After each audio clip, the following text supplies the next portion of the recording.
Welcome. This is the Boondoggles.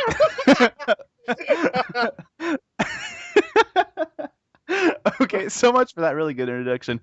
Good evening, guys, my funny and YouTube. This is the channel of Let's Disband Government and Life According to Econ. We are calling our show the Boondoggles, right? Not Bondoggles, Boondoggles, right? Boondoggles, not Boondoggles. Okay, we're the Boondoggles apparently now, so that's our name of our show. But here is the podcast we've been promising for like freaking forever. How long did we been I promising? think it was this? a month and a half ago we started saying we're going to do something and then just kind of never got around to it. So welcome. Yeah, this actually started happening here. So, okay. So I think basically the gist of tonight is going to be doing like a couple of your questions and everything, getting that taken care of. I do not think this is recording video right now because I could not figure that out for you. So most likely it's just going to be a podcast with like an image to it. So, but we both have really excellent mics, and you can hear mine is obviously superior according to Pat's. So it's going to be a lot better. Bold words there, sir. It's almost like you spent almost $100 more than I did on your mic. I have an employee discount. It's okay. Oh, fair enough. Perks at working at Best Buy. Yeah, there you go. Okay, so also, I think that this isn't just going to be a one-time thing. I would hope this is something that we could continue in the future as well. So we gave ourselves a frickin' name. Of course, it's going to be continued, you dumbass. See, this is why I hate this guy so much. Okay, so do you want to start with the top questions or go from the bottom up? Let's go bottom up because they asked. Bottom up. Okay, so Washington_Libertarian asks us, how about foreign policy? So I think he wants to know like what our foreign policies are, and I'll let you go first on that. Sure. I'm not really sure exactly what you're asking, or if you just want like an overview of what our foreign policy actually is. But in essence, we are an imperial power. We manage an empire of almost over 700 bases worldwide, military bases. We invade places seemingly at random. We have troops stationed at random in so many different countries. And overall, I mean, while you may want to appear like the hegemon, aka like the big world power, that's all well and good. But the problems that you have is that people aren't able to make stable countries themselves when you have them backing you. So bend over, big boy. Yeah, yeah. It's basically the United States government in a nutshell. It's what it is. And unfortunately, when you look at places like the Middle East that have had huge amounts of intervention from the United States over the years, we overthrew the Shah in Iran in the 1950s, and since then have just perpetually sent troops into the region and overthrew governments and installed dictators and removed dictators and implemented democracies. And the results of this is that there is a lot of hatred for the United States in the region. And this, while this may, I don't like saying this, but like while it may have a religious aspect, I don't really know, to be honest. The perpetual intervention by the United States government is doing much more to fuel the fire of hatred against the United States than religion ever could. But Patrick, what about the places in the world where they're killing the civilians? Should we intervene during those time periods? So last I checked, I could be wrong here, but last I checked, we were not, we never signed a contract or agreed to be the world police. Am I correct in saying that? But my social contract, my social. No. Oh God. Sorry. Not bad. My social contract. I deserve health care and foreign policy as a right, damn it. And my education. Education's a right, man. So's water. No, it's not a right. You ain't implying rights exist. Yeah,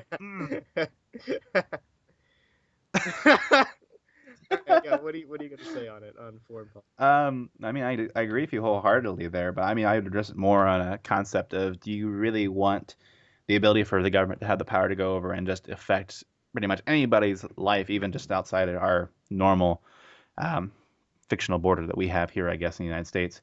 Because I mean, I look at it more on a personal aspect of the kind of the golden rule thing. So when I look at things like this, I look at it and say, okay, if some other foreign government was doing this to me, would I be okay with it?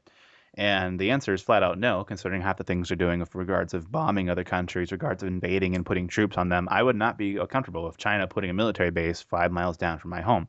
So that's kind of how I look about it. But I think you covered that a lot better, so we'll go on about it. But John, should government exist? In your dreams. Ooh. I don't know. Maybe it's like the fairy lady or the fairy tales. The fairy tales. What's the one word I'm looking for? Tooth fairy. It's like the tooth fairy. It's good in principle. Yes, It's good sure. in theory. It's like Santa Claus, It doesn't except for exist. it's like Krampus. This piece of paper said that I get to have half my income stolen. Yay! I did that a long time ago. I don't remember what it was, but I basically had it was this is a completely off topic and a random story here, but I had basically left a note for my quote unquote Santa Claus back when I was little. Asked him if he had, like if he was real or not. This is back when I was like 6 or 7, so I obviously didn't know what the difference was between the two of them. But in my poor like kindergarten handwriting, apparently my father had responded back and basically said, "If you wish it to be, it shall be so." And it was like so evidently his handwriting, and it's like I ruined the entire idea of Santa Claus at 6 years old because I knew it was his handwriting. Wait. Santa's not real? Santa's not real. What? What? Okay, moving on. Libertarian underscore cap said, border policy, I know very little about it. Um, now I should have gone and grabbed my English essay before we did this. So, kind of give you a little bit of overview about border policy if you want kind of the history, I guess, in the United States. Border policy and immigration has been something that we've debated back since like we actually even before we became a country.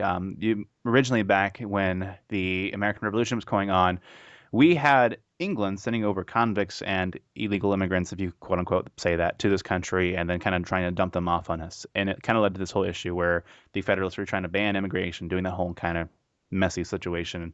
And that's actually when we first got our immigration rules into this country. It was actually underneath the Federalists when they were elected underneath John Adams. We promoted laws basically saying you had to be like a citizen for like 15 years and then you could apply for citizenship or something like that. And then Thomas Jefferson, our wonderful man, came in and made it like it was like a 5 year limit. And that's where it has stayed at to this day.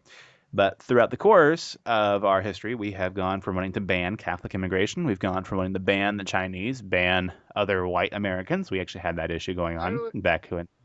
Do what? Ireland. Fuck Yep, the that was always Irish. fun. Oh, my potato famine. Yeah.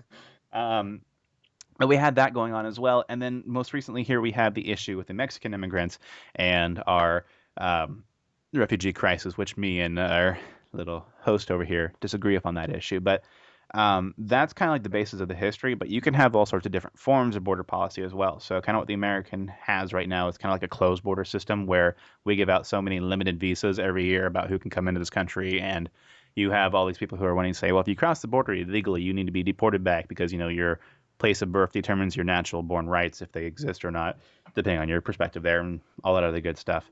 Do you want anything to add to that? Well, I would say that a lot of the immigrants coming from the South aren't necessarily from Mexico. I'm not trying to like correct you or anything, but a lot of them are coming from Central America, where ironically socialism has failed. So a lot of them are coming from those areas and fleeing through. That's wrong. That's wrong. It's not socialism. It's free market capitalism down there. They're Yeah, crawling oceans and over fenced borders to free the market. damn right. Yeah, dude, they're fleeing that free market capitalism, man. It's scary stuff. We need to stay Sexy. away from that. That's some scary shit. No doubt. Because, yeah, free markets can bring on a single payer healthcare system. So, apart from that, there are a lot of misconceptions economically, I think, about immigration. Obviously, my profile is life grant economics. I'm studying economics, so it's something that I think is really important. Is this whole notion that immigrants steal jobs, and it's something that isn't necessarily true. Yeah, they took more jobs. But when you look at the data on this, and I'm sorry I don't have it right in front of me right now, but basically, That's like the fallacy of the seen and the unseen, is it not? what do you mean?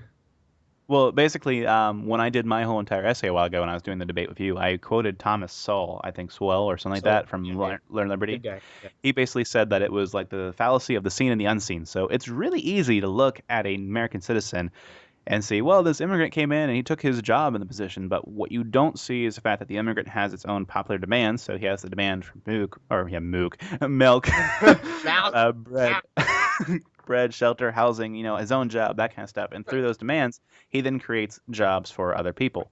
And one point that the economist brought up was that if you actually thought that adding people to the economy decreased the amount of people who had opportunities for jobs, over the past 40 years, when we had the baby boomers coming in here and everything like that, wouldn't there be a surge in the unemployment rate? But generally, he noted that throughout the past 40, 50 years, it's pretty constantly stayed between 6 to 20%, kind of in between there. Probably 20% being a little bit high, but stayed within that range and hasn't had a huge jump. So that's kind of been defeated in itself there. Right. And when you take into account the fact that the natural rate of unemployment, meaning if you get unemployment as far down as you can get, and the only thing that you have is people changing jobs or changing careers, you're going to be sitting around 2 to 4%. That's like the ideal unemployment rate. And adding immigrants doesn't affect this because what they do is they'll take jobs that most people don't want anyway, and especially when it comes to the illegal immigrants. Like a 'Cause cabbage farm. well, yeah, I mean, you talk about like farming and picking berries and doing yard work and and I hate I'm not like it's not a racial stereotype, it just is what it is. But when you have people that are coming illegally, they don't have to be paid the minimum wage, so businesses will actually increase the amount of labor that they're employing and pay these people basically under the table. The economy then is actually helped because they're able to get more productivity out of their workers. And again, this could be a really good argument against the minimum wage, but I think that's probably a topic for another time. Well, they also have. I mean, you can just directly words. I can't get words in my mouth tonight. Directly source what happened in Arizona a couple years ago, because that was actually what happened back when they were starting to crack down on illegal immigration on the federal level. Arizona and all their illegal immigrants from that were in there, Mexico picking cabbage, basically had to send the Mexicans back. Mexicans, the immigrants, sorry, back. And look at me being politically correct. I'm just gonna fuck it. The Mexicans back. Unbelievable.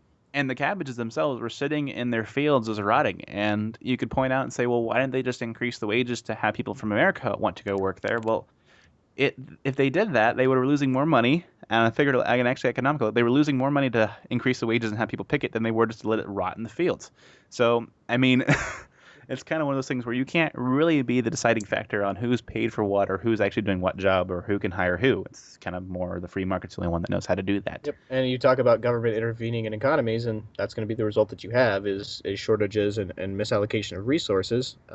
Cabbages in fields. Yeah, and you're going to have food rotting, or you're going to have government like they did in the Great Depression, destroying food when people are starving. But my New Deal. Yeah. It's like a new great deal. Let's elect Bernie Sanders because he has his own great deal going on. Yeah. A great deal of bullshit. Guys, adding $18 trillion to the debt over the next decade, totally not important. But people would be paying for that themselves out of their own pockets. It's now publicly funded. I love that argument. It's just great. Like, oh boy. Bernie supporters are so cancerous.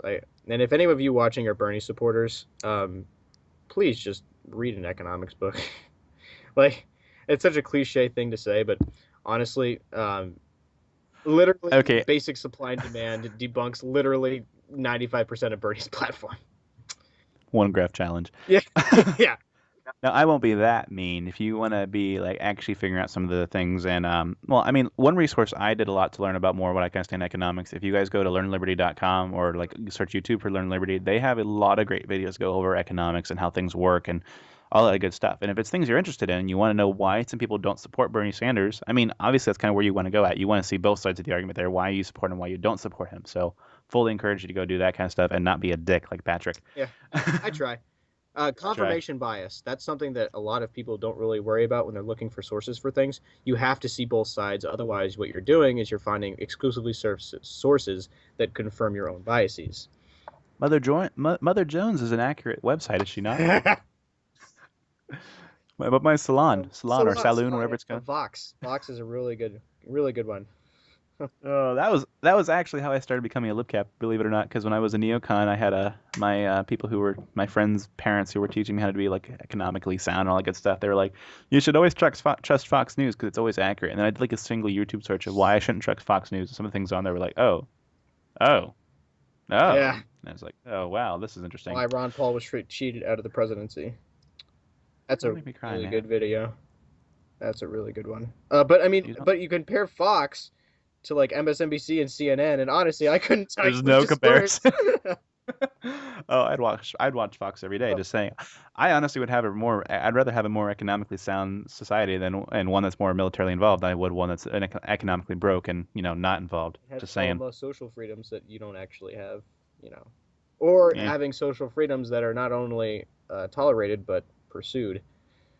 Not a fan of that. Well, I wrote about this a couple videos back, and I said basically that the modern conservatives want to ban abortion and things like gay marriage and things like that, and liberals want to not only legalize them but push them as these great things. And I would say that both of them are wrong. They should be tolerated, and that's it. Well, you saw a while ago in Minnesota, they were actually trying to pass bills to make it so that if you were like in a gay union or you were just what's the other thing for? Is it gay union Civil or what's union, the civil union. civil union? Yeah, if you were in a civil union with another gay couple, they were basically saying that after so time period, you would be forced to be married in the state because some of the left over there were pushing it such as a big issue that they weren't actually getting anybody to sign up and get married. There was no incentive for Right. them to do that, and so they were trying to make it people. So, hey, look, we've allowed gay marriage, and this is our success rate and all that good stuff. I mean, if you're gonna have civil unions, that's fine as long as they have the same benefits under tax law as marriages do. I don't really see a huge problem with it. So Yeah. Well, all right, I mean, I just rather have the government not have a say in marriage absolutely, and all that good yeah. stuff. But But I mean, that's a very unpopular opinion amongst yeah, people. So because you have one side that really, really, really wants it to be legal, and you have the other that's completely against it. So well, I mean, getting government out of anything is a very unpopular opinion in most people's eyes. So I want the government to do X. Yeah. I want the government to give up free ponies. Yep. Yeah. Vermin Supreme. 2K16. Exactly. Damn right. That's more like a more productive thing than anything else that I've heard on the floor. The So. Vermin, a vote, and remember, a vote for Vermin Supreme is a vote completely wasted. Well, I mean, if you look at our national debt and what we've actually put stuff to, I'm a big fan of the Blaze and what Glenn Beck does and stuff. I don't grieve him wholeheartedly, but I really like the work he does. And he did an essay a while ago, or not an essay, but a video a while ago. Basically, they did the statistics of how much we have in national debt, and we could actually put that through. If you remove farmers from our the study, you could actually pay for like the entire nation's mortgages like two times over, and then like 65% of all farmers' mortgages and subsidies or whatever they have on their farms for like I mean, like pay for it all off. And that would be the cost of having our national debt like 2 years ago. So, I mean, in comparison, if we had done that, it's completely unconstitutional, but that would have had more of an effect on the economy than anything we've thrown at Oh, it so far. yeah. Yeah. Let's Like, just keep printing money, guys, because we got to boost that aggregate demand. knocked to my dirty God side. damn it. All right. Uh, the next one, what? No, you want yeah, the next one. What do we got? The next one is from The World is Ignorant, and he wants to know Yeah, about right. the Patriot Act. Oh. Your turn. Oh, Jesus fucking Christ. Uh, so, I don't have the official title here in front of me. It's a really, really fantastic acronym that says a lot without saying anything. Let me pull up the full acronym here because the USA Patriot Act. Oh my God. Oh God. Okay. The United in Strengthening America by Providing Appropriate Tools Required to Intercept and Obstruct Terrorism Act of 2001. That is the Patriot Act, and Sounds good to me. oh man. So basically, what it does is it allows for enhanced interrogation techniques. It ramps up border security. At least it was supposed to. Never did. Huge, like it basically that was like TSA came out of that. Really ramped up security in airports. Really security throughout the nation was beefed up as a result of this. Spying was legal because of this. And really, if you look at it from a rights standpoint, it was one of the largest violator of rights as far as a law goes in our nation's history. So for that alone, I'm not really a huge fan of it for obvious reasons. But one of the biggest things I think is that the NSA was able to use this law to start its mass collection of phone records, which is completely unconstitutional, violation of the Fourth Amendment to a right against search and seizure. And it was finally put to a stop as a result of actions by Edward Snowden exposing that it actually was doing so. And yet people still rail against him very vehemently. But I have nothing to hide, so it's okay. Yeah, yeah, Oh boy. yeah. Well, I have nothing to say, so I don't need the First Amendment, right? Is that how that Exactly. works? I have That's how it no works. guns, so I don't need the Second Amendment, right? Fuck off, conservatives. I have nothing to shoot. It's okay. Don't worry. I have things to shoot. I don't have things to shoot. Really? I don't. Uh, I have you to shoot, but that's not a gun. yeah, Ah. My favorite part about the whole thing too is if you look like, did you see when like it first passed a while ago? There was like I don't know who it was, but it was like maybe like I can't remember if it was a mother, or if it was like a grandmother or something, but she was stopped by TSA agents in an airport, and then they like took it to like a federal appellate court or something like that. And basically, like the judge at the time who was trying to say they were trying to argue that it was unconstitutional because of where the agents had like touched her or something like that. And basically, the judge had said during the court case that they were going to pretty much declare the entire Patriot Act unconstitutional, and that court case was pretty much diminished like the day after. Like it was just gone. When they nice. threatened to do that, it was just boom, gone. They weren't pushing it anymore. So And well, now we But have the USA Freedom Act instead, which some of the police will by fucking Freedom cuck Act. services. Yeah, yeah, Freedom Act. That's this is Mm, just an Orwellian wet dream right here. We're gonna name things the exact opposite of what they do. Beautiful, yeah, yeah, pretty beautiful. much. I was gonna say something else, but I can't remember what it was. I don't remember. Oh, Oh well. maybe about how this was written and drafted and passed about a month after September 11th happened. And it's a gigantic document that couldn't possibly be rewritten in such a short amount of time. I don't know, Not to go man. full conspiracy theorist on you here, but No, I'm going to play devil's advocate on that one because I do not like to do anything at all that goes against their agenda. But when it's for their agenda, the government's pretty on top of it. Just saying. So well, yeah, but I mean, one of the like conspiracy theorist arguments is that I they know what have the argument is. I'm written just playing this. devil's advocate. Oh boy. Okay. Next question was do something that actually matters. What the fuck do you think we're doing right now, man? Political philosopher. We're doing things that matter. But he says, how are we going to fix the nation's debt? It's a three-part question, so we'll answer that one first. Uh, So we are not going to fix the nation's debt. ever. Yeah, I think On Liberty actually made a post a while ago saying that he wanted to fix the nation's debt by basically getting rid of some of the welfare stuff and doing a couple things to fix it. And basically, he said we'd have the debt paid off in like 10 years. And then I made an argument saying, you don't know how big the nation's debt is, it, do you? And he's like, no, we can figure it out. It's like 18 trillion. Like, no, it's closer to 70 trillion. And he's like, what? And I posted that Learn Liberty video. Unfunded Basically, liabilities. yes, that's where it's all at. So the nation has like 18, I think it's 18, close to 19 trillion dollars in national debt as of like actually accumulated debt. This is physically how much it has. So this is basically what you have rung up on your credit card for the month, and that's the monthly statement that is due.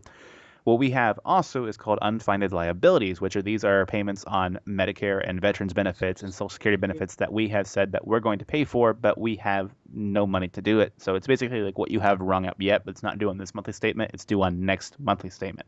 And that actually adds up to be like closer to 70 trillion. And to kind of put it in figures, or I think it's like 70 trillion. If you add the 18 trillion, it becomes like 88.8 trillion or something like that. Which in retrospect, the entire world's GDP, not the United States, not Europe's, not Africa, the entire world's GDP is only $80 trillion every year. Yeah.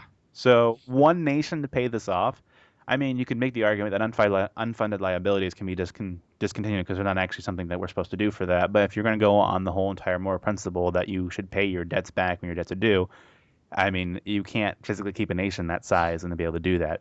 Which then he comes over here and says, Patrick will argue me and say, oh, it's a piece of paper, though, a piece of paper, a piece of paper.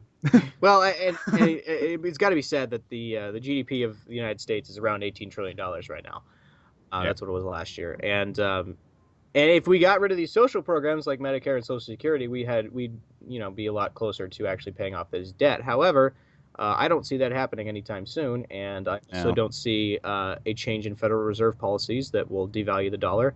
I don't see a change in our spending habits that will continue increasing both military and welfare spending, and make the deficits even bigger. I don't see these things changing. So it would be great that if we could be able to pay off the debt, but I don't think we will. Yeah. But so what I would say is we owe a significant amount of money to China, India, lots of countries in the EU. And what I'd say is, well, we the people did not condone the actions of the illegitimate organization that we call our government, and thus we are not responsible for the $19 trillion that we owe to other countries. Which Okay. yeah, which kind of curtails with that other question. Who was that? Was that Aquila? We haven't got to it We haven't yet, got so there. Okay, well we'll talk about that because that would trigger what he was talking about in his question. But yeah, we'll get to that one in a second here. But I mean, that's also the whole entire thing of like private nuclear warheads too. If you get rid of the government and they come after us, we can protect ourselves with the private nuclear yeah, warheads we all own. So hey, there you go. But no, I don't honestly see it being fixed. And that's also an argument you can use for your leftist supporters who want to increase the taxes on the rich or increase the tax on the middle class. You can make that as an argument because the top 1% last year only made, I think it's like what, $1.5 trillion is what they made last year in GDP or something like that. something like that. 1.5 trillion Yeah. in their incomes. Now this is total income, by the way. This is not like 20% of their income. This is 100% of their incomes. $1.7 trillion. So you can tax the top 1% as much as you want, or even maybe the top 40% like that, but you're still not going to be able to break it bank. You can't. The only way to do it is to cut taxes, or not cut taxes, but cut spending. I mean, cut taxes while you're at it too to boost the economy, but cut spending. It's just like, it's my only biggest pet peeve of everybody. Ugh. No, you do not understand how the world works, Bernie Sanders supporters. No, you are wrong. Maybe we should have universal health care, considering we're all going to be going under anyways. We're not paying for it regardless. Maybe that's an argument they can make. Well, we're not going to be able to pay it off anyways, so why not just enjoy the benefits of it now? Because I don't like making doctors slaves. But my 14th Amendment. Abraham Lincoln was a good president. Oh, woo! Eee! That's a bold statement there, sir. That You're is welcome. Okay, bold. his next thing was he basically said how are we going to fix the nation's debt or ending the Fed? I think he wants to know how we are going to end the Fed, and that would be through a congressional bill, Yes, it would. because that's how the Fed was created. That's It right. was passed in Congress back in 1912, 1912, 1913. 1913, That was the 1913. awful year of the 16th, 17th, and Federal Reserve Act, 16th, 17th Amendment. So the 16th Amendment was the income tax. The 17th Amendment was direct election of senators by individuals instead of by state congresses. Oh, I hated that one. Yeah. And then the Federal Reserve Act established the Federal Reserve Bank as a private institution in charge of controlling the nation's money supply, which has had disastrous consequences in terms of our purchasing power over time. We've dropped like 97% of our purchasing power since that was put to effect. Fun. Yeah, we can also talk about that later. That was another question that was Yep. asked. You also have Woodrow Wilson during that time period too. Was that? Have you ever seen? Uh, Damn it! I used to watch The Blaze all the time. There's an episode that Pat and Stu do on there, and basically Stu gets dressed up as like a Woodrow Wilson. It's called Letters from Woodrow Wilson from Hell. It's on YouTube. You want to look it up. And basically he actually like impersonates Woodrow Wilson and then says things like has fake questions being asked and everything, and like Jimmy will come in and it's like, Jimmy here wants to know what we would do if Elise, who is a girl in his class, is performing better than him in high school. And then they actually go through and they quote letters from Woodrow Wilson from other constituents, and the things that are said are like ridiculous. Like there's like some extremely like sexist comments. There's racist stuff. I think there was like one I even saw where he basically said that they have no reason to not like get rid of all the blacks and the females because they're inferior compared to males. So you look that up. I think it's letters from Woodrow Wilson from Hell. So you can look that up on YouTube and probably find some really good stuff. Also, it's actually really funny. fun thing about Woodrow Wilson. I'm going to read a quick quote right here. It's Woodrow Wilson, and it was near death. It was right before he died. He said, quote, "I am a most unhappy man. I have unwittingly ruined my country. A great industrial nation is controlled by its system of credit. Our system of credit is concentrated. The growth of the nation, therefore, and all of our activities are in the hands of a few men. We have come to be one of the worst ruled, one of the most completely controlled and dominated governments in the civilized world, no longer a government by free opinion, no longer a government by conviction and the vote of the majority, but a government by the opinion and duress of a small group of dominant men." Now, did he have some sort of like great enlightenment before he said that? Because that's like, what? Yeah. Well, he figured out that these progressive policies and the things that he signed into law while he was president were not working out so well. So I wish everybody else would start doing that. yeah. But It'd be wonderful. You know how wonderful it'd be for the nation if like a president like Obama came in office and he was like, I want to decrease the national debt. I want to help the war on drugs, get eliminated and all this other good stuff. And then like halfway through his term, he made like a national announcement, said, guys, I have been in the seat of the demon and I have seen what is done. I have changed my opinions and this is what I'm going to do from now on. Just imagine what that would be oh able my to do and like God. the amount of ridicule somebody would have. Our current media would not let him live. Imagine trying to get reelected for that. That would be not okay. You gotta wait till like after you reelected your second term, and then Yeah. and make sure you have your Congress support, like congressional support, and then just just pass all this shit to fix it. Because you'd have to run like a Bernie Sanders type campaign. Oh, I'm gonna give you free shit. I'm gonna give you all this free shit, and then as soon as you get in the office, be like, yeah, fuck that. Yeah. Well, I mean, literally, that's what kind of Obama and Bernie Sanders are. I mean, do they have any huge history? I know Obama basically was like a senator, for like 3 months, and then he got elected for president. That was pretty much it. Sanders has been in Congress for like 30 years. Like an insane amount of time. Yeah. So, Yeah. and all it takes is being elected, period, to get like a universal health care from them or whatever they have. 91% incumbency rate. Fun fact. Yeah. Yeah. But only like what, an 18% approval rate? Yeah. Less now. I think it's Yeah. under 10. Yeah, I think it's under Ooh, 10. that's fancy. Yeah, it takes skill. I bet in Kentucky they have like a 90% approval rate because they've got their old Fanson Rand Paul down there. Yeah, my boy. Okay, his next question was maybe the refugee crisis. Oh, Jesus. Ah. Jesus. Okay, so if you guys have not seen yet our videos that we made like forever ago, basically the entire video slash podcast thing came up with the idea because Life According to Econ made a video discussing something about the refugees, and then I made a little video, it was a questionnaire kind of thing, and I made a little bit of a snark towards him, and it just started this entire Yeah, like back video debate a good time. between the two of us. We just Yeah. had this huge debate about it. Nicotarian jumped in. Rothenstein jumped in. It was a good time. Hmm. Did anybody else jump in? I didn't see anybody else, but there might have been some smaller users that got overlooked just because they didn't have subs. But I didn't see anything. Yeah, I didn't really see anything else either, though, because usually most people on my profile they'll comment, "Hey, look at my pictures and that kind of stuff," because I will do that and repub their things if they ask me to. Yeah. So I didn't see anything though on my end. I was trying to get like a community-wide like video thing going, but it didn't really take off. No, not really. But basically, my argument was kind of, and me and Econ pretty much agree.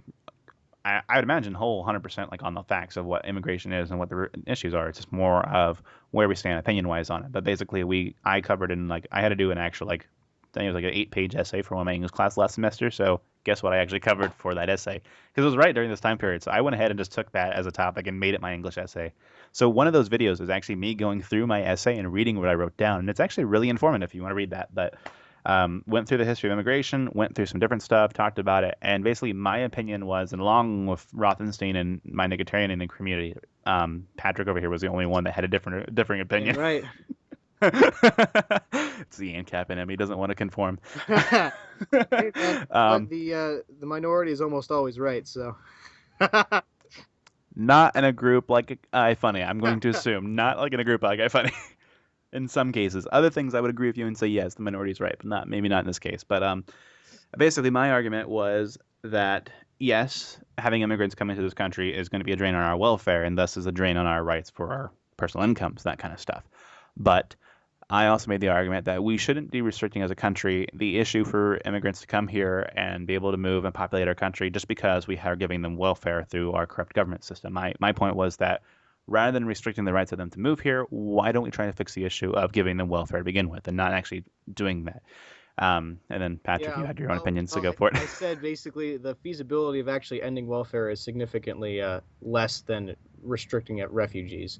And that's because it's really easy to restrict all of our rights for the government than it is to give them. That is why. You're right. There was a poll done by the Center of Arab Research, something. I think it's in the UAE or maybe it's in Qatar. And basically what they found is that because my polls are accurate, accurate research. What they said was that a quarter of the refugees could potentially be ISIS sympathizers, which was very dangerous. And then I think education minister in Lebanon said that potentially 1 in 50 of the refugees could be radicalized ISIS fighters, and that was something that was significantly dangerous. But then I also said that the actual impact of having refugees come in, there's supposed to be 700,000 over the next 5 years that come in, which is a significant amount. And if any large minority or majority of them get onto welfare, it's going to cost the taxpayer a significant amount of money, which they already have, a significant portion of their income stolen from them anyway. And I just didn't want to see the people that are already in the society becoming worse off as a result of letting people in that aren't originally from the society. So yeah, you can kind of see how it was a differing opinion between the two of us and really nothing to do with facts. It was and a that debate. Kind of stuff. It was a good debate. It was a good debate. It really kicked off a whole bunch of good stuff inside the community. I liked it.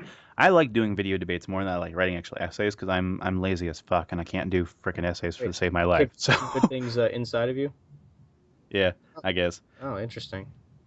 Wait, what? What did you say? Really, really deep inside of you? Yes. Okay. Yes. Yeah. I got down on a very, very spiritual level. Oh, okay. Oh, spiritual. I was thinking. Made me talk really soft into the mic. I was thinking really more anal, but I mean, what? You got really, really loud there for a second. That was interesting. Try. No, that's one reason too. If you ever tried like having an argument with me on iFunny, I'm usually not able to argue because I'm just like I sit there and people make, well, you're wrong on this opinion, and then they usually throw like an ad hominem in there or some other illogical fallacy, and I sit there and like these guys are being rude and like impolite to me. And like, do I really want to sit here and argue with them? I'm like, I know you're wrong. That would mean I have to do research and actually quote facts and that kind of stuff, and that means I'd have to take time out of my night to do this. Do I really want to do this? I mean, And I sit there and I decide not to do it half the time. So yes, it's not that I don't know my stuff. I'm lazy, and I can find research for you. I'm terrible at remembering facts too. Do you run into that problem too? not really. That Because 700,000 over the next 5 years, that kind of stuck in my head. It's just kind of stuff that I remember. yeah, I mean I remember like bits and pieces of stuff too. But like for I used to be really really good on it. Like I could quote facts like right off the bat like that for arguments. But I for some reason recently here I've not been able to actually like remember When shit was the for last time you anything. did something like intellectual on iFunny, like an essay or anything like that? Um, well, my last time I did really anything intellectual for you would be the debates we had on the immigration Right. crisis. I did a whole bunch of essays before that, but they were kind of like really basic. I explained the entire one of my biggest essays I think was on there when I explained how a monopoly would not form inside a free market society. And that one, well, Well, not a coercive monopoly. They'd be all natural monopolies, which aren't that's bad. So, yeah.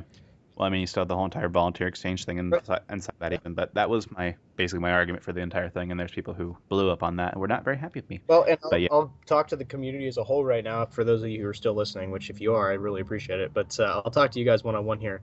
Um, there's a reason no one does essays anymore, and that's because no one reads them and no one supports the people that write them. When I have a meme that I post that gets 150 likes and I have an essay that I post that gets 12, guess what? I'm not posting anymore. essays. But you can do Vine. Like I stole a Vine from some random guy I don't even know. That thing got 2,500 likes, and it got repubbed by like 10 at 10. And like I think maybe Photos of History repubbed that one. I don't remember if he did or not. But like it got big. So Was it the you're one just of me? enhancing my ability for me to be lazy. Right. Was it the one of me going faggotry? No, no, that was a different one. This was the one where it was the sign of Obama equals Canadian, and the lady's like, are you saying he's not? Are you saying he's Canadian? Oh, that's It's like right. are you implying he's not American? Oh, because I thought he was saying, yeah, Ken. Yeah, Uh, yeah. yeah. Oh, that was great. Oh, Jesus. Okay, we should move on to the next All question. right. Let's go. Okay, next one we decided to bring was competing currencies and what they should be backed by. I think the general consensus between the two of us was that competing currencies are going to be competing currencies, so they can be whatever the hell you want them to be backed by. But go ahead if you have something you want to say, Yeah, it'd Pat. be up to I'm the. Matthew's probably asking like personal, like what would your currency be backed by? Oh well. So a competing current. Oh, that's a good question. They'd be backed by whatever the fuck the firm that owned them wanted to back it by, whether it's gold, silver, any kind of metal, any kind of material. It could be fiat if they really wanted to. It could be digital and things like Bitcoin. The possibilities here are basically endless. And for me personally, I'd probably have a mixture of all of them. Excuse me. Excuse me. Yes. Our currency today is backed by Puppies R Us. Thank you for contacting us today. If you want a free puppy for every dollar that you have, feel free to join in at any Puppies R Us university. We will give you a free dog for every dollar certificate. Thank you. Back to you, Patrick. See, I would totally invest in that. And this is why I'm a broke college kid. Oh boy. But yeah, competing currencies. Rothbard, well, he wrote a very lengthy on this, and the arguments he makes are very good. I would check out Man, Economy, and State to begin with. There's a lot of other works. If you want to know more about Rothbard, please let me know. He's got some really good stuff. Wrote a lot of great essays talking about leftism as a whole, talking about competing currencies, talking about the basic tenets of anarcho-capitalism and why it is the most moral and efficient system, and how resources are best allocated within that system, and how the people that live in it are going to be best off under it. But yeah, that's kind of a topic for another time. So Yeah. Next question was from Washington Libertarian. Oh, by the way, the last question was asked by pretty underscore Matt, pretty much ANCAP. So nice. that's kind of like how I feel. Okay, there you go. But Washington Libertarian asked, how relevant should the non-aggression Relevant. principle be in Relevant. I hate you. You know what I mean. Relevant it should be in libertarian principle or ANCAP principle, whatever. Well, for me, that's the way I live my life, and I think that's how a society as a whole should. But Is it against the non-aggression principle for a mother not to feed her children? This is a serious question. I want this answered. I Go mean, for it. okay, I'd say no. Well, see, that's the one that I'm pretty split on. It's kind of like the abortion thing. I'm not really sure whether it's a violation of non-aggression principle to get an abortion, right? I think it is, but hey. I think it should be up to the society to determine. So you hold to the non-aggression principle unless you have extreme cases, and then you let the society as a whole determine what is going to be Hmm. morally acceptable.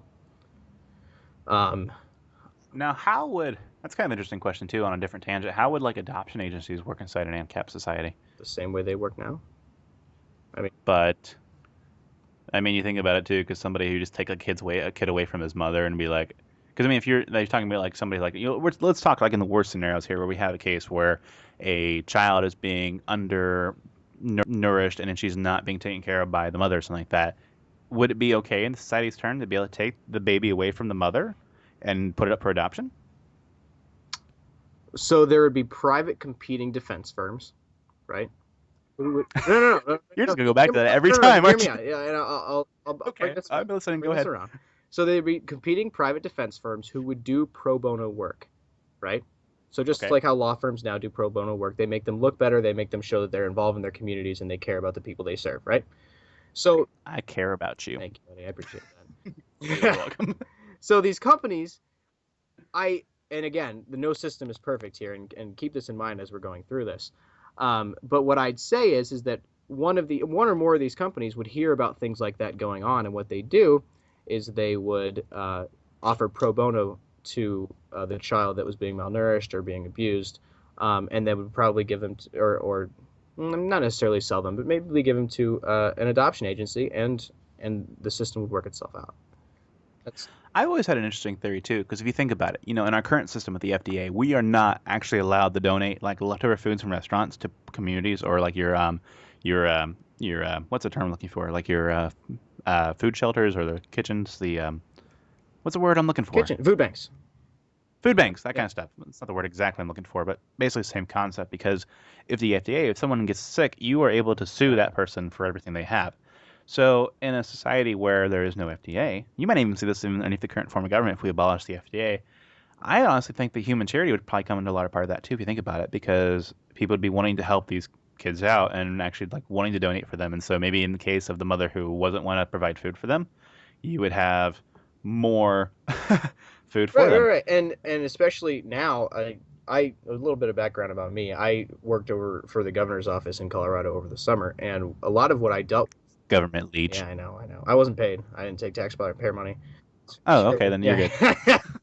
Well, one of the things we were talking about was food. Food was a very significant Uh-huh. thing because Denver has not necessarily a food health crisis, but there's people that are undernourished, right? So one of the things that we were trying to do was make it so that farmers were able to donate their excess produce to food banks and things like this, because like legally right now they can't for the same reasons you just talked about.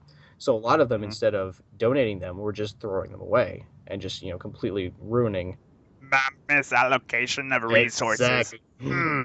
Exploitation of the Yes. workers.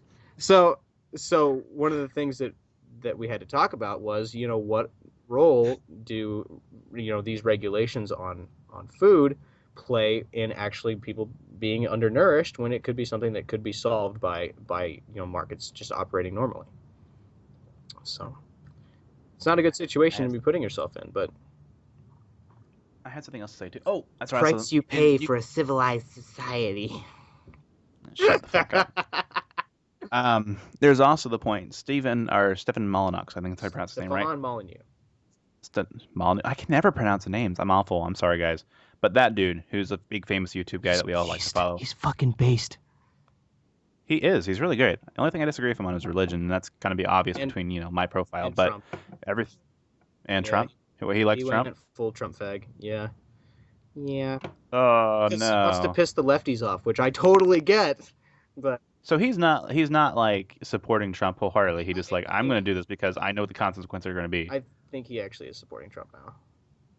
I'm going to have to look that up, because if he is, I'm really disappointed in Yeah. him. I mean, it's one thing. It's one thing. Whatever. Yeah. Well, he does. I know you guys hate watching long time videos, but if you're at this point in the video, you're okay with watching long videos. So there is a video he makes about slavery, and he goes in really in depth about the history and everything on it. And he makes an argument that I probably won't be able to reciprocate here. But when left to our own accordances with market values to be able to consequent and give us, consequences for our actions, people generally do the more moral action than they would if the government was in control of things. For instance, his argument with slavery is that during, well, slavery's time period, the whole entire slave trades, we had to go down and hunt your slaves that ran away and stuff, was subsidized by the federal government. In often cases, there's only two countries in the entire world that had a war over slavery, and that's the United States and that's Haiti. So The Civil War is not about slavery. Thank you. there were only two countries that are quoted, quote unquote, from having a war about slavery, Haiti and the United States. In other countries like Great Britain, the federal government, rather than subsidizing the catching of slaves, was actually subsidizing people who let their slaves free. So, I mean, like, hey, you don't want the government taking care of your resources, but that is something that's a little bit, on the brighter side, a little bit.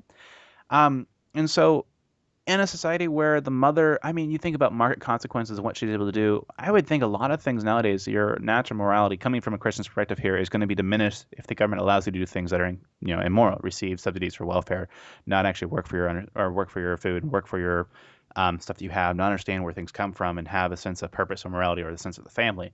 So I would think in an end-cap society where that is going to be supported through a capitalistic society where it's more beneficial for people to live together, it's more beneficial for them to stay together as a family to develop kids and everything, your sense of responsibility for mothers would also be increased and actually taking care of the kids and everything, even just families in general. So that's an argument you can make as well. But he kind of made that a lot better point than I can. You can look it up by typing in his name and doing a slavery. You could probably find it on YouTube.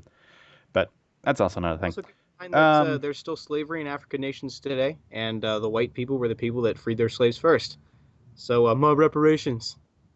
But Salam, oh damn it, what's the name of the country? Somalia. Somalia. Yeah, it's a free market over there, right? 3 competing governments, but it's a free market. Okay. Okay. Competing governments. I like that. That's a good one. That's what it is. That might be an argument against ANCAP if you think about it, because competing force agencies, we have competing force agencies now, but that's an oligopoly. That's not a competitive market. I'm just messing with you. Fuck me. You do that every time, and you get really, really loud. I just got a little bit closer to the mic here, and I'm just kind of talking. So the mic is inside my mouth. Yours is a little which is really not. There, so it's all right. Well, that's because I have a pop filter on mine. That's a sock. Yeah, it's the condom sock. I forgot to mention that earlier. They can't see it, so it doesn't matter. You can see it. You can see it. They can't see it. Oh, shit. Yeah, so it's a sock that's like rolled down onto a speaker, and it's like, make sure you wrap it before you tap it, kids. It's for pop. It's basically, if you do some research on audio and that kind of stuff, if you do like recordings or anything, and you were to say like a lot of things like pa next to the mic, you'll get a really crisp kind of noise to that every time you do it. So the goal is to basically put something over top of it. That way, when you say Polly likes a pop of peppers, it doesn't go off the charts and hurt your ears and everything. So that's kind of the goal. But technical stuff for you. There you are. Anyways, on to the next question. The next question was like a tied question. It was about the Federal Reserve and why inflation matters and the poor suffer from it. Lovely. All right, am I taking this one first? Oh, beautiful. Go for it. All right, so I think you talked about inflation first, so I'll discuss that first. So inflation. Liar, he did not. He talked about the Federal Reserve first. Fine. Do it. It doesn't matter. Fine. I'll talk do about inflation, the Federal Reserve. okay. Fine. No, do inflation now. All right, so inflation. Do inflation. God damn it. I swear to God, why did I agree to this? You love me, that's why. Damn it. So inflation is basically it's the devaluing of money. It means that money is losing value at X rate per year. And generally it happens as a result of the Federal Reserve printing money. And when this happens, the money supply increases and thus the value of the dollar falls. Inflation is the subsequent rise in prices of goods and services as a result. So one of the biggest arguments against the Federal Reserve is that it's able to print so much money, it really, really influences inflation. And thus, the poor who have less money are going to be negatively impacted by this the most because they can't buy as many goods and services with the dollars that they still have.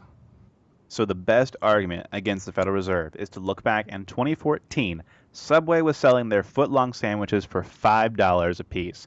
Remember the old commercials? $5, $5 foot-long, any. You remember that? And remember then that? Jared molested some kids. Fuck the Federal That's Reserve. irrelevant. That's we're not talking about that. We're talking about Subway sandwiches here right now. We're not talking about his foot long. We're talking about my foot long. There's a difference. Um, but basically now, a foot long sandwich from Subway is $6. There's an inflation there of $1, and that's a problem, What guys. prices are sticky? Sorry, for you economic people out there, you know what I'm talking about. Go continue. Fuck you. But this is an When issue. You when and should end the where? Federal Reserve because. Go ahead. When and Sorry. where? When and where? No, when. Are you When and coming? where? You coming to Indiana anytime Okay, soon? yeah, make it work. Okay. See you. Um, no, Yeah. we should end the Fed because federal or from Subway sandwiches are no longer $6. That is your Yeah, argument. Go for it. Run with it. Let it fly. yeah, it's really sad. Continue. Sorry. Thanks, inflation. Yeah, what was it? It was Federal Reserve, inflation, and what? Why it affects the poor and that kind of Oh stuff. yeah, so this and the minimum wage both affect the poor the most because what they do is they take away dollars from the poor, whether in terms of their actual dollars that they're getting or in their purchasing power. And the Fed, 1913, we talked about this already, but 1913, the Fed is originally brought into existence, and since then we've seen a 97% drop in the purchasing power of the dollar. Um, so we had talked about our foreign policy a little bit earlier in the video. I think that was one of the first things we talked about. And there's exists now this concept of the petrodollar, in that every barrel of oil sold worldwide is done so with United States dollars. And if that changes, the United States dollar is devalued so significantly that it would no longer be the top currency in the world. So Iraq, shortly before we invaded it, began selling barrels of oil with the euro. And shortly thereafter, it was invaded and it was taken over. Gaddafi in Libya did the same thing, started selling barrels of oil with another currency, and surprise, surprise, we go in there and invade there. So Correlation doesn't equal causation. done, Continue. done. I'm Sorry. leaving. I'm done. I broke things. Damn it. Sorry. Okay. But yeah, so again, there's a lot of complicated economic things. We're talking about aggregate demand, which I don't. Ben, do you know what that is? Do you know what aggregate demand is? Okay. Nope. Yeah. So I could talk about it a little bit more in depth. Basically, what we've come to, for those of you who are economically inclined, the goal of this money printing and lowering of interest rates is it's trying to boost the economy by boosting aggregate demand. And the problem that we've come to now is that aggregate demand cannot be boosted any further. People are so uncertain about the economy right now that it can't be boosted. People aren't spending more, even though we're lowering interest rates and keeping the money supply, printing, printing, printing. There is an actual term for that, is there not? What? That's an actual economic term for something. It's isn't it like stagnant inflation or something You're like talking that? about stagflation, but that's when, Yes, yeah, that. that's when inflation. It's kind of the same thing. Yeah, that's when the economy is not growing, but the inflation rate is Well, still going the up, is it economy not? is still growing now. Yes, but it's kind of leaning towards the stagflation. So stagflation is when the inflation rate is really, really high, the growth rate is slowing down, and unemployment remains high. Unemployment under the Obama administration has actually fallen significantly.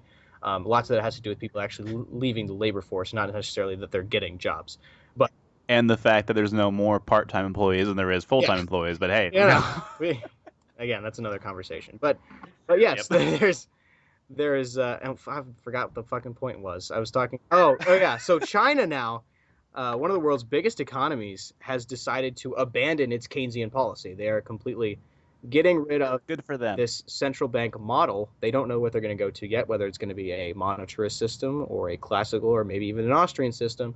But what they do know is that they're going to change it and they're going to go to something else, which is a very, very good indication that Keynesianism is on the way out, as it should be. Now, that says something about the Asians too. They may have small dicks, but they're kind They're of smart smart. as fuck, bro. They know what the fuck's going on. And they Um, populate like fucking rabbits over there, so. So, in story short, if you want to make an argument for in the Fed, basically say without the Fed, a Subway sandwich would have been a maybe like 50 cents or 25 cents. With the Fed, it's now $6. That is your argument. Fuck the Call it Fed. quits. You can walk out on that. Fuck them. hmm And it's because of the Federal Reserve that Jared molested 10-year-olds. So, Because he wasn't that's making it's, enough money, he had to go to something else, so. it's the Catholic's fault too, because he was a priest. Was he really? I don't know. I'm just making shit up. You're not Catholic, right? I am not Okay. Catholic, and most of my subscribers hate me for it because I'm anti-Catholic.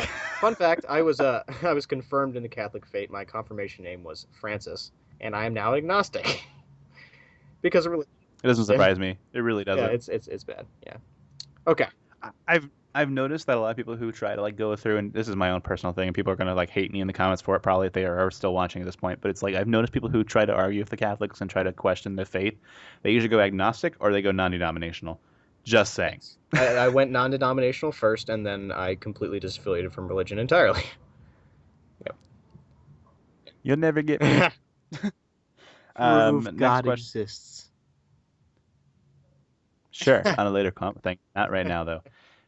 This is the whole entire thing where I'm lazy as fuck and I don't want to do it because I don't have the sources right here in front of me. The Bible is not a legitimate source. Beg to differ if you can prove its existence and its importance. It's a Because I mean, the entire Christianity faith is based upon the Bible, so you can't really argue anything that's based on biblical sense if you can't prove the it's Bible. self-referencing. God exists But if because the you book says it does. That it was supposedly whatever. Go to the next question. no, my argument is that God exists because the book says so, and we can believe the book because it quoted this, and this throughout the course of history. It's basically how would you prove God existed at any kind of certain point? Your only way to be able to do that is through prophecy or miracles, in a sense, because you can't just say anything. I mean, you look back at the Mormons. Mormons say like what in their book, like New York City and all these other countries across the United States are going to fail or fall during the Civil War. Yeah, that never happened. But that's basically how you would prove something there. But we won't get into depth of that right now. But the next question was from the Libertarian Capitalist, and it says, was the Great Depression truly a failure of the free market? Arguments for or against protectionism. If liberal economic policies are so cancerous, why the hell do they work sometimes? For example, Minnesota, opinions of the voucher system, and public education. So, first part of that question, was the Great Depression truly a failure of the free market? Hell no, it wasn't. Herbert Hoover, let's increase tariffs and increase taxes and increase the government involvement in the economy, and then call him a free market capitalism. Yay, history. Was the Great Depression caused by the free market? That is an interesting question coming from someone who calls himself a libertarian capitalist. Uh, I th- I think he just wants us to okay, I'll debunk it debunk real it. Yeah, quick. no, that's cool.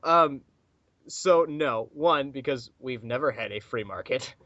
Two, Well, the Roaring Twenties were as close as we've ever freaking look gotten. how much growth we have. But again, the Roaring Twenties then again could. We're boosted because of the Fed pumping money. I know, So the but Fed pumps money into the economy like it did right before 2008, and it's doing mm, now. And they also, at the same time, had this massive expansion of credit. People were able to get loans, able to get money. This was when not necessarily credit cards, but things like them first mm, used. And the result was there was a huge bubble formed as a result of this, a credit bubble. And we all know yeah. the stock market crashes in 1929, and we don't really pull out of the Great Depression until well after World War II. So You can even make the argument too. A lot of people might try to make the argument too that World War II ended the Great no, Depression, which, if you look, war cannot be used as a term to say like a depression ends because war's resources are only used for destruction. They're not used for growth inside an economy at all. So you can't say that. You have to say when was the economy actually producing things to benefit themselves and not the war. But you mean you could also go, yeah. I mean, give Calvin Coolidge credit where he was at. I mean, dude, he did help a little bit. It wasn't his fault. I mean, no, I, no, I like the man. He's good. Silent Cal. I do. Dude, he's a pretty good one. So I like apparently, a him. woman came up to Calvin Coolidge in the White House and said, "I made him bet with a man that I couldn't get more than 2 words out of you tonight." And he said, "You lose." Savage. But it's kind of interesting because you look at the economic trends, around 1929 and then all the way until 1945, and obviously you change. There's this trade-off economically between domestic goods and military goods. So domestic, I may be using the incorrect terminology here, but these consumer goods that are going to be used for food production and clothing and things like this, and then on the other side you have the military goods like tanks and planes and all sorts of fun shit like that. So you have to move from consumer goods to military goods while you're in a war, and then you have to move back after the war is over. So interestingly enough, after 1945, we see a drop in the production, or at least where it was actually increasing, because this transition had to go from military back to consumer goods. It's kind of interesting. And just so you all know, when he was saying that, he was using gestures of his hands like a graph. So if you couldn't see that, because we're not video streaming, he was Yeah, doing that, just to yeah, let you know. yeah. Sorry, it's the econ major in me. I got to kind of look at things like Graph, cross point, demand, that equilibrium. equilibrium is Mm, right there. That's sexy EQ right there. X with my hands. Okay, so we're gonna have to really kind of go through these quickly because we don't have a. We're almost on an hour here, so we got to kind Really? of cut it Dang, short. Yeah, we've been going for a solid. while. Um, so his next thing in that was arguments for or against protectionism. This is the whole concept. Do you have more rights because you were born in a certain country than other people who are born in a different country? Does your place of birth give you more rights than others? That should be a question you ask yourself. If the answer is no to that question, then you're against protectionism. If your answer to that question is yes, then you are for protectionism. Um, I mean, the best way to promote a free market is to allow as much competition as you can as possible. For you can make the argument that it helps American businesses, which I mean you could probably prove on a certain Yeah. level, but you can also make the same argument for consumers. If you have more competition where countries are able to come and compete with, the United States, you have better products overall. So for you, it benefits them. You shouldn't be worried. I'm not really worried about the businesses after the market gets out of the way. I'm more worried about consumers. But you have something you want to say? Yeah, well, a basic economic belief or law is that trade benefits all parties if it's done voluntarily, which it normally is. And basically, what that means is when you have, say, the United States is producing food and Japan is producing cars, what you should do is figure out which one is better at producing what. They should specialize in that good, and then they should trade, and as a result, both will be better off. Um, Well, that's actually a proven thing too. In the larger of a society, more people can specialize in things, and then the products become better even at that. yeah, So if you have more people trading, helps things efficiency, out. yes. And so this idea Except, that businesses are going to be worse off or workers are going to be worse off with trade is false because when you are able to go to other places and produce things, you're going to do so because it costs less, right? So the result of this is going to be that the prices are going to be lower for everyone. So the people that do lose their jobs will actually have. So this is kind of interesting. I took a globalization class, and what basically what was taught, and I pretty much soaked that up, was that businesses will ship their jobs overseas to do things like producing clothing or iPhones or whatever.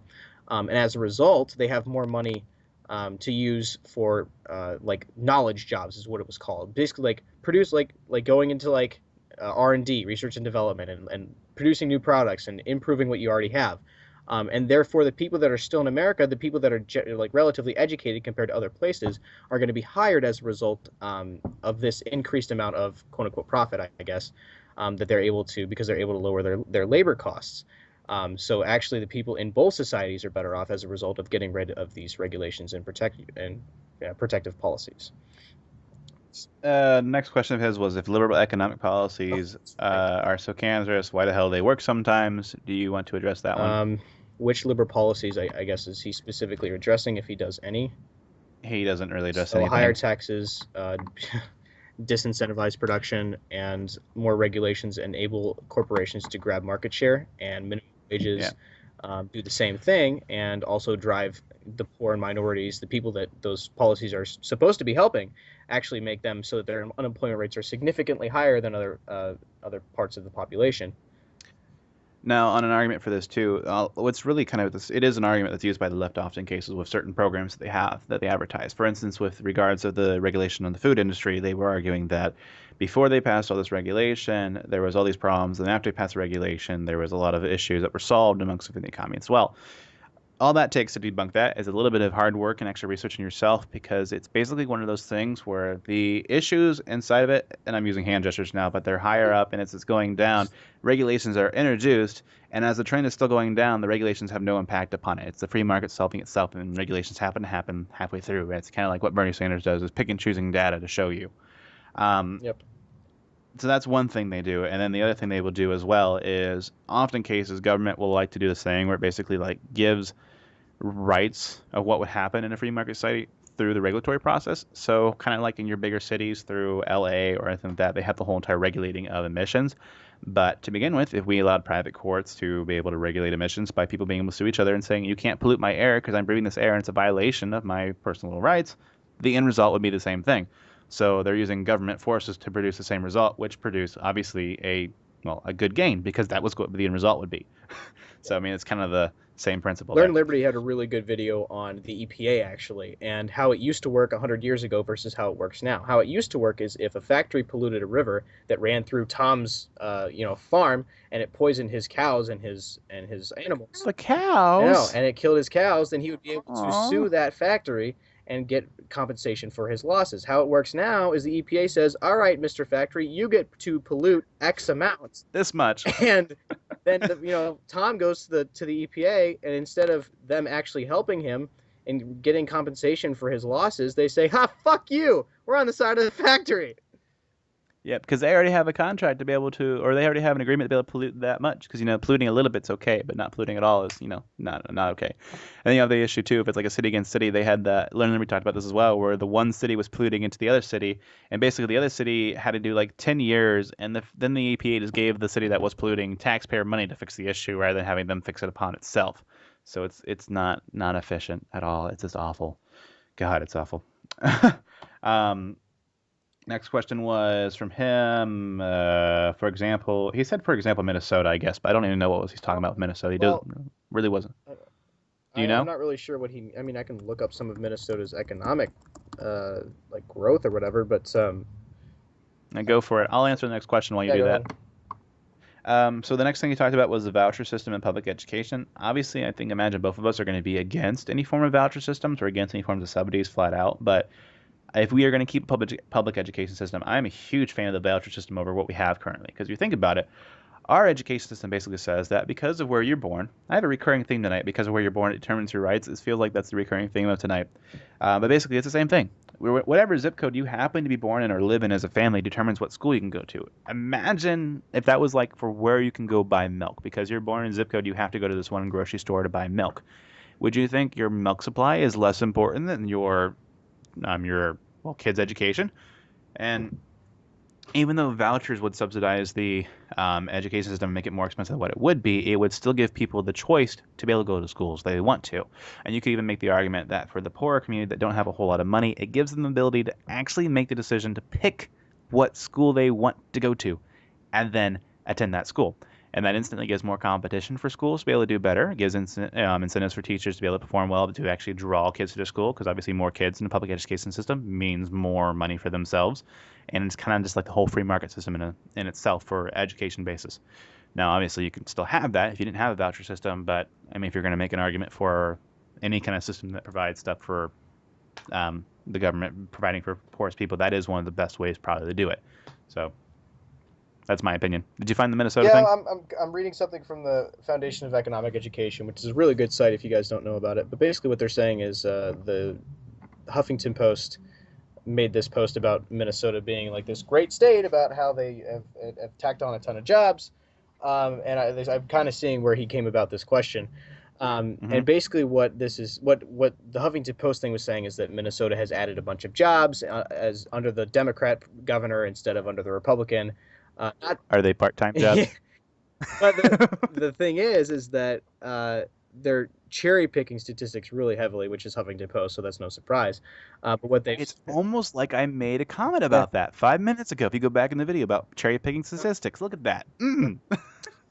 So what they were saying is that only 7,000 jobs or something were added while this Republican governor was in office, not taking into account that he was in office from 2003 to 2010, right as the recession hit, right?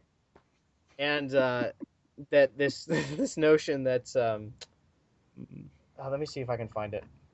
Among, That's like one of the things. among Go ahead, yeah, sorry. among Midwestern states ranked by job creation from March 2013 to 2014, Minnesota ranked last. So yeah, no, sorry.